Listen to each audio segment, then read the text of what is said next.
स्वागत है चल इस वक्त की बड़ी खबर के साथ एक बार फिर से आपके सामने मौजूद है, जहां पर उत्तर प्रदेश के विधानसभा चुनाव को लेकर बड़ी अपडेट सामने आ रही है। जहां पर आपको बताएंगे पहले चरण के चुनाव के बाद दूसरे चरण में जनता ने और भी बड़ा रिकॉर्ड बना दिया। पिछले कई सालों के रिकॉर्ड को तोड़ दिया गया है। दोस्तों क्या जानकारी सामने आ रही है, इसकी अपडेट भी आप तक पहुंचाएंगे। इसी के साथ में चलेंगे एक और बड़ी खबर की तरफ, जहाँ पर ईवीएम में फिर घपले को लेकर बड़ी अपडेट आ रही है। आपको बताएंगे सपा का बटन दबाने पर बीजेपी को क्यों चला गया वोट दोस्तों, और इस पूरे मामले पर समाजवादी पार्टी ने क्या कुछ किया है। इसी के साथ साथ एक और राज्य के अंदर चुनाव में बीजेपी को तगड़ी हार का सामना करना पड़ रहा है। एक एक करके चलेंगे सभी बड़ी अपडेट की तरफ, लेकिन उससे पहले अगर आप भी उत्तर प्रदेश के विधानसभा चुनाव के अंदर सत्ता परिवर्तन की जोरदार लहर बहते हुए देखते हैं और इस बार मानते हैं कि साइकिल 300 पार, तो इस वीडियो को लाइक करके लाल बटन दबाकर चैनल को सब्सक्राइब करके घंटे को दबाकर कमेंट बॉक्स में यूपी कहे आज का नहीं चाहिए लिखकर जरूर बताइएगा। दोस्तों चलते हैं सबसे पहले और महत्वपूर्ण समाचार की तरफ, जहां पर आपको बता दें कि उत्तर प्रदेश के विधानसभा चुनाव के दूसरे चरण के 9 जिलों के 55 विधानसभा सीट पर बम्पर वोटिंग की खबरें सामने आ रही है। आपको बता दें कि तकरीबन 62% वोटिंग हुई है दोस्तों अभी तक के आंकड़ों के मुताबिक, और अंतिम आंकड़े इससे भी ज्यादा सामने आएंगे। आपको बता दें कि सबसे ज्यादा वोटिंग जिन इलाकों के अंदर हुई है उसमें सबसे आगे है रामपुर और सहारनपुर जिला, जहां पर जनता ने जोरदार वोटिंग की है। तकरीबन 62% से अभी तक के आंकड़े के मुताबिक रिकॉर्ड पार हो चुका है। दोस्तों आपको बता दें कि 2012-17 यहाँ तक कि उत्तर प्रदेश के सभी चुनावों के अंदर लगभग ऐसा देखा गया है कि जब भी दूसरे चरण के चुनाव में वोटिंग पहले के तुलना में ज्यादा होती है तो सत्ता विरोधी लहर के तौर पर जाना जाता है, और जो वर्तमान सत्ता में पार्टी होती है उसके वोट परसेंट गिर जाते हैं और उसकी सीटें भी कम हो जाती है, लेकिन ओवरऑल वोटिंग परसेंटेज बढ़ जाता है। दोस्तों आपको बता दें कि भास्कर की तरफ से किए गए एनालिसिस में बताया गया है कि 2017 के अंदर बीजेपी को जो 37 सीटें मिली थी उस वक्त भी वोट परसेंटेज में इजाफा हुआ था, जबकि 2012 के अंदर जब बसपा की सरकार गई, सपा की सरकार आई, तब भी वोट परसेंट बढ़ गया था। यानी दोस्तों बसपा 35 से सीधे 8 पर आ गई थी और सपा 11 से सीधे 40 पर पहुंच गई थी वोट परसेंट बढ़ने के कारण। ऐसे में दूसरे दौर के चुनाव के दौरान जिस तरीके से वोटिंग परसेंटेज में इजाफा हुआ है, साफ तौर पर माना जा सकता है कि ट्रेंड अब बीजेपी के खिलाफ है। समाजवादी पार्टी के पक्ष में अच्छा खासा माहौल बन चुका है। दोस्तों आपको बता दें कि वरिष्ठ पत्रकार भी मानते हैं कि तकरीबन 42 से लेकर 43 सीटों पर समाजवादी पार्टी आगे चल रही है, जबकि बीजेपी को 12-13 सीटें मिल सकती हैं और 1 से 2 सीटें बहुजन समाज पार्टी के खाते में भी जा सकती है। इस तरीके के एनालिसिस सामने आ रहे हैं। आप लोग की क्या कुछ राय है लिखकर जरूर बताइएगा। चलते हैं एक और बड़ी अपडेट की तरफ, जहां पर आपको बताते चले कि वोटिंग के दौरान एक अजब नजारा देखने को मिला। दोस्तों वोटिंग के दौरान साइकिल का बटन दबाया, वोट चला गया भारतीय जनता पार्टी पर, यानी वीवीपैट के अंदर बीजेपी की पर्ची दिखाई गई, जिसके बाद अचानक से बवाल मच गया, हड़कंप मच गया और तभी प्रशासन से समाजवादी पार्टी ने पूरे मामले की शिकायत की है। समाजवादी पार्टी ने यूपी विधानसभा चुनाव के लिए चल रहे दूसरे चरण के मतदान में बीजेपी पर गंभीर आरोप लगाए हैं। सपा ने आरोप लगाया है कि सहारनपुर जिले के बेहट विधानसभा बूथ नंबर 170 पर साइकिल का बटन दबाने पर वीवीपैट में कमल दिखाई पड़ा। वहीं जिन महिलाओं को सही से दिखाई नहीं दे रहा था उनको वोट डालने के लिए खुद अधिकारी मौजूद रहे, यानी जो वोट करा रहे थे वो लोग उन महिलाओं की जगह पर बटन दबाते हुए दिखाई दिए, जिसके कारण बूथ संख्या 403 पर कई मुस्लिम महिला वोटरों को वापस भेज दिया गया कि उनका वोट पहले ही पड़ चुका है, जो कई सारे सवाल खड़ा करता है। और ऐसे में दोस्तों समाजवादी पार्टी ने पूरे मामले पर इलेक्शन कमीशन से शिकायत करते हुए कहा कि इस तरीके से अगर व्यवस्था की जाएगी तो चुनाव सही से संपन्न हुए हैं, जनता के मन में इसको लेकर भी संदेह उत्पन्न हो जाएगा और इसीलिए इलेक्शन कमीशन को पूरी तरीके से यह सुनिश्चित कराना चाहिए कि इलेक्शन फ्री एंड फेयर हो रहा है दोस्तों। और इसीलिए सपा का बटन दबाने से बीजेपी की वीवीपैट पर पर्ची नहीं दिखाई देनी चाहिए। ये पूरी तरीके से इलेक्शन की मशीनरी पर गंभीर सवाल अपने आप में खड़ा कर देगा और ईवीएम हैक को लेकर जो थ्योरी चलती है उसको पूरी तरीके से प्रमाणित कर देगा। आपको बता दें कि समाजवादी पार्टी ने इस पूरे मामले पर पत्र भी लिखा है। एक और बड़ी अपडेट सामने आ रही है, जहां पर सूर्य प्रताप सिंह ने सोशल मीडिया पर एक वीडियो साझा किया है। उन्होंने कहा कि कानपुर देहात के अंदर योगी आदित्यनाथ की ये रैली हो रही थी और जैसा कि आप लोग भी देख सकते हैं कि रैली के अंदर योगी आदित्यनाथ मंच पर बैठे हुए हैं और उनके सामने कुर्सियां ऐसे खाली है जैसे किसी गली मोहल्ले का कोई कार्यक्रम चल रहा हो, कोई छोटा मोटा नेता आया हो। यानी योगी आदित्यनाथ को जबरदस्ती का पॉपुलर नेता बताने के लिए गोदी मीडिया तमाम तरीके के एजेंडा जरूर चला लेती है, लेकिन जमीनी स्तर पर योगी आदित्यनाथ की रैली में इस तरीके की बुरी हालत है। दोस्तों इस पर आप लोग की क्या कुछ राय है लिखकर जरूर बताइएगा, जैसा कि आप लोग वीडियो में देख सकते हैं। वहीं आपको बता दें कि भारतीय जनता पार्टी उत्तर प्रदेश के अंदर बड़े बड़े दावे कर रही है, लेकिन दूसरी ओर तृणमूल कांग्रेस ने सीधी लड़ाई में एक बार फिर से भारतीय जनता पार्टी को पटकनी दी है। आपको बता दें कि मुख्यमंत्री ममता बनर्जी ने नगर निगम के चुनाव में तृणमूल कांग्रेस के क्लीन स्वीप किए जाने को लेकर उन्होंने कहा कि मां माटी और मानुष की ये जीत है। पश्चिम बंगाल के आसनसोल, विधाननगर, सिलीगुड़ी और चंदनगोड़े के नगर निगम में 12 फरवरी को चुनाव के लिए वोट डाला गया था, जिसके नतीजे सामने आ गए हैं। सभी सीटों पर ममता बनर्जी की पार्टी ने जोरदार जीत हासिल कर ली है। जीत के बाद ममता बनर्जी ने कहा कि 3 मार्च को प्रधानमंत्री नरेंद्र मोदी के संसदीय क्षेत्र वाराणसी के अंदर रैली करेंगे। उन्होंने कहा कि टीएमसी ने बृहत हित के ध्यान रखते हुए चुनाव नहीं लड़ने का फैसला लिया है, लेकिन तृणमूल कांग्रेस प्रधानमंत्री के इलाके में बीजेपी के खिलाफ वोट मांगेगी। पश्चिम बंगाल के नगर निगम के चुनाव के अंदर सत्ताधारी तृणमूल कांग्रेस ने सभी 4 नगर निगमों की सीट पर जीत हासिल कर ली है। नगर निगम चुनाव में मतदान 12 फरवरी को हुआ था दोस्तों, और ऐसे में मुख्यमंत्री की तरफ से जनता का आभार भी प्रकट किया गया है। विधाननगर के अंदर 41 में से 34 22 सीटें तृणमूल कांग्रेस ने जीती है, जिसमें एक तरफा जीत लगभग सभी सीटों पर देखने को मिला है दोस्तों। वहीं पर चंदन नगर में टीएमसी ने 32 में से 12 सीटें जीत ली है, बाकी 9 सीटों पर आगे चल रही है। कुल मिलाकर 22 सीटें यहाँ से भी वो जीतने जा रही हैं। यानी कुल मिलाकर राज्य के नगर निगम के अंदर जोरदार प्रदर्शन तृणमूल कांग्रेस ने किया है और बीजेपी को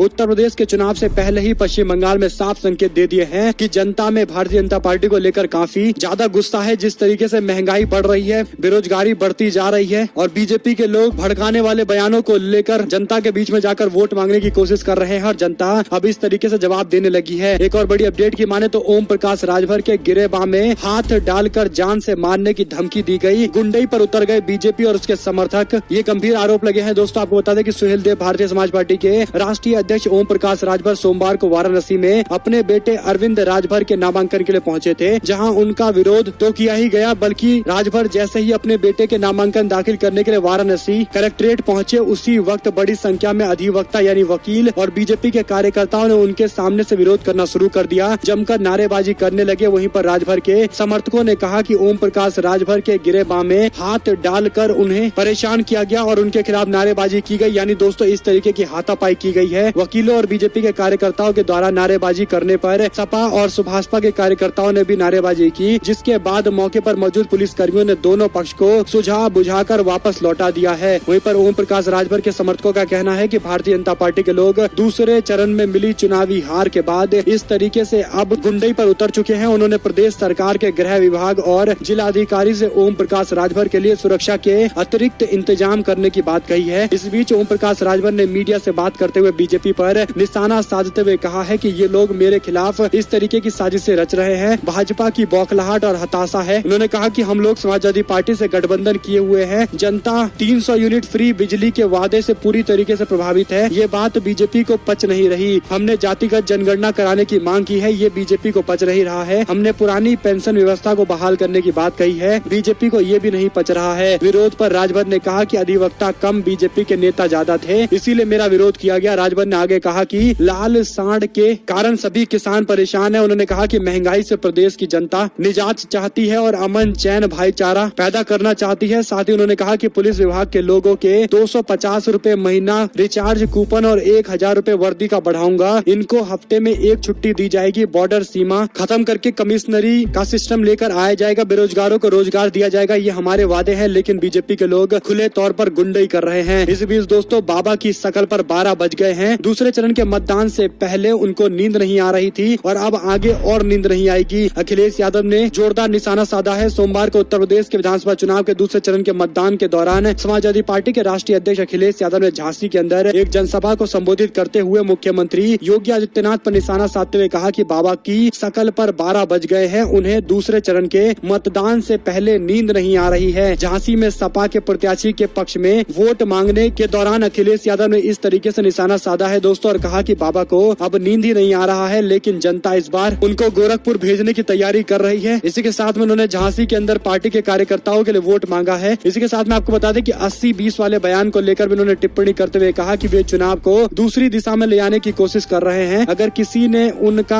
आज का इंटरव्यू देखा होगा तो उनकी शक्ल पर 12 बजे हुए हैं। सुबह शीशे में शक्ल देखते हैं, उनको जो दिखाई देता है उसी पर चर्चा करते हैं। सोमवार को योगी आदित्यनाथ ने समाचार एजेंसी ANI को एक इंटरव्यू दिया था। इस दौरान 80-20 का जिक्र करते हुए कहा कि मैंने 80 बनाम 20 की बात कही थी। 80% बीजेपी के साथ होंगे, 20% बीजेपी का विरोध करेंगे। इसके बाद कहने लगे कि हम जाति, मत और मजहब की बात नहीं करते। लेकिन दोस्तों उनकी ये भाषा कैसी इस्तेमाल की गई थी आप सभी लोग जानते हैं। एक और बड़ी अपडेट की माने तो जो गोदी मीडिया 20,000 करोड़ के ड्रग्स को लेकर कोई चर्चा नहीं करता, वो क्या 22,000 करोड़ के इतने बड़े बैंकिंग घोटाले पर कोई बात करेगा? ये अपने आप में ही कई सारे सवाल है। रवीश कुमार ने गोदी मीडिया पर तंज कसा है। प्रधानमंत्री नरेंद्र मोदी के भारतीय बंदरगाहों के विकास की बात को राजनीति के केंद्र में रखने की कोशिश करते हैं। बनारस के अंदर एक बंदरगाह भी बना हुआ है। यह और बात है कि उन्होंने कितना कारोबार हो रहा है इसके बारे में कोई जानकारी नहीं दी है। सरकार दावा करती है कि पुराने बंदरगाहों के विकास और नए बंदरगाहों के निर्माण को लेकर 6 लाख करोड़ रुपए से अधिक के प्रोजेक्ट सागर माला प्रोजेक्ट के तहत काम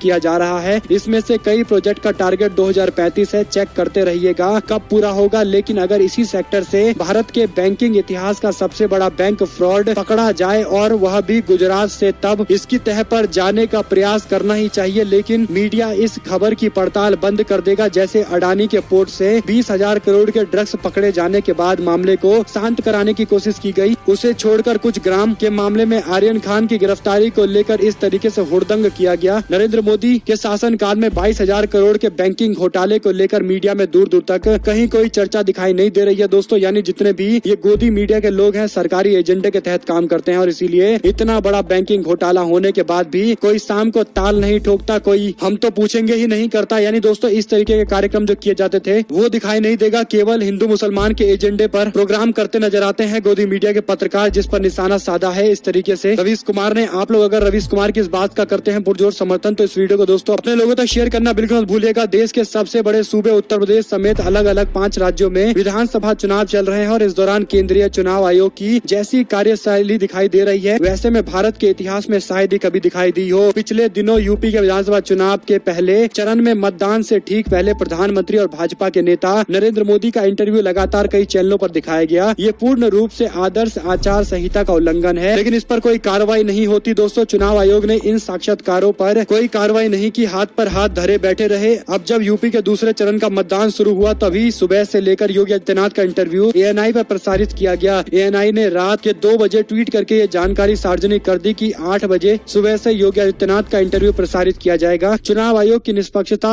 अब और ज्यादा संदेहास्पद हो चुकी है क्योंकि बीते दिन ही यूपी के दूसरे चरण के चुनाव हुए थे और इस दौरान योगी आदित्यनाथ का इंटरव्यू खुले तौर पर चलाया गया। चुनाव आचार संहिता का खुले तौर पर उल्लंघन किया गया दोस्तों, जिसको लेकर पत्रकार एवं राजनीतिक समीक्षक प्रोफेसर दिलीप मंडल ने ट्वीट करते हुए कहा कि केचुआ यानी कि केंद्रीय चुनाव आयोग की मौत हो चुकी है। आइए आज केचुए की याद में 2 मिनट का मौन धारण करें। वहीं पर दोस्तों आम आदमी पार्टी ने CM धामी पर रुपए बांटने का आरोप लगाया है। वीडियो शेयर करते हुए चुनाव आयोग से कार्रवाई की बात कही है। आम आदमी पार्टी के प्रत्याशी SS कलेर ने कहा कि CM पुष्कर सिंह धामी चुनाव प्रचार खत्म होने के बाद खटीमा विधानसभा क्षेत्र के अंदर वोटरों को पैसा बांटकर बीजेपी के पक्ष में मतदान करने के लिए कह रहे हैं। इसको लेकर आम आदमी पार्टी के प्रत्याशी SS कलेर और मुख्यमंत्री धामी के बीच में तू मैं भी हुई है। बता दें कि उत्तराखंड में CM पुष्कर सिंह धामी खटीमा विधानसभा से बीजेपी प्रत्याशी के तौर पर चुनाव लड़ रहे हैं। उत्तराखंड की 70 विधानसभा सीटों पर पूरे वोट डाले जा चुके हैं दोस्तों। यहाँ से भी अच्छी खासी वोटिंग की खबरें सामने आ रही है, जिसमें बीजेपी, कांग्रेस पार्टी, आम आदमी पार्टी और उत्तराखंड की कई सारी लोकल पार्टियां भी चुनावी मैदान में उतरी हुई है। उत्तराखंड में 2017 के अंदर बीजेपी की सरकार बनी थी, लेकिन इस बार राज्य के अंदर परिवर्तन की बयार लगभग सभी जगह बहती हुई दिखाई दे रही है। आप लोग क्या महसूस करते हैं जरूर लिखकर बताइएगा। एक और अपडेट की माने तो आज 15 तारीख को संयुक्त किसान मोर्चा के तत्वाधान में प्रेस कॉन्फ्रेंस की जाएगी। लखीमपुर खीरी में पंजाबी रसोई के पास समय 11 बजे प्रेस कॉन्फ्रेंस की जाएगी। वहीं पर पीलीभीत में रामा पैलेस टनकपुर रोड पर 3 बजे प्रेस कॉन्फ्रेंस करते हुए जनता को संबोधित किया जाएगा। यानी दोस्तों जैसे जैसे चुनाव आगे बढ़ते जा रहे हैं वैसे वैसे किसान मोर्चा भी अपने तरीके से प्रचार करने के लिए अपने अपने इलाके में दिखाई देने लगा है। एक और अपडेट की माने तो वरुण गांधी की तरफ से दोस्तों देश की अर्थव्यवस्था की खराब स्थिति को लेकर निशाना साधा गया। उन्होंने कहा कि अपनी पत्नी के जेवर गिरवी रखते वक्त पुरुष का